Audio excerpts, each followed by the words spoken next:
నమస్కారం, నేను మీ రోజా. ఇప్పుడు ముందుగా వార్తా విశేషాలు చూద్దాం. అల్లు అర్జున్ పై నెటిజన్లు దుమ్మెత్తిపోస్తున్నారు.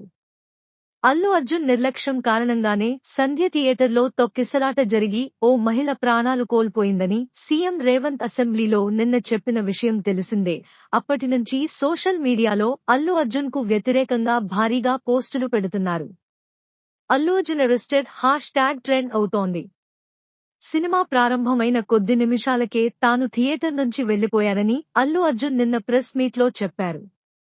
అయితే ఆయన జాతర సీన్ వరకు థియేటర్లోనే ఉన్నారంటూ ప్రూఫ్ లతో సహా నెటిజన్లు వీడియోలను పోస్ట్ చేస్తున్నారు. బన్నీకి మద్దతుగా రంగంలోకి ఫ్యాన్స్. మరోవైపు రేవంత్ రెడ్డి చెప్పినట్లుగా థియేటర్ నుంచి నేరుగా వెళ్లిపోకుండా ఆయన రూఫ్ నుంచి బయటకు వచ్చి ఫ్యాన్స్ కు మళ్లీ చేతులు ఊపినట్లు కూడా వీడియోలను పోస్ట్ చేస్తున్నారు నెటిజన్లు.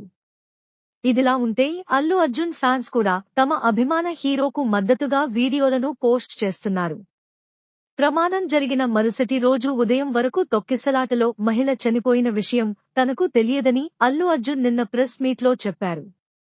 అయితే బన్నీ అబద్ధాలు చెబుతున్నాడంటూ నెటిజన్లు దుమ్మెత్తిపోస్తున్నారు. దీంతో ఈ ఘటనపై అల్లు అర్జున్ ఫ్యాన్స్ తాజాగా ఓ వీడియో విడుదల చేశారు. రేవతి చనిపోయిన విషయం ఉదయం 3 గంటలకు తనకు పోలీసులు చెప్పారని ఆమె భర్త గతంలో ఓ ఛానల్తో మాట్లాడారు.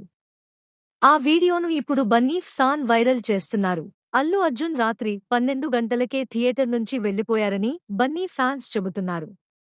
3 గంటల వరకు బాధిత మహిళ భర్తకే ఆమె చనిపోయిన విషయం తెలియదని, ఈ క్రమంలో 12 గంటలకు థియేటర్ నుంచి వెళ్లిపోయిన తమ హీరోకు ఎలా తెలుస్తుందని వాదిస్తున్నారు.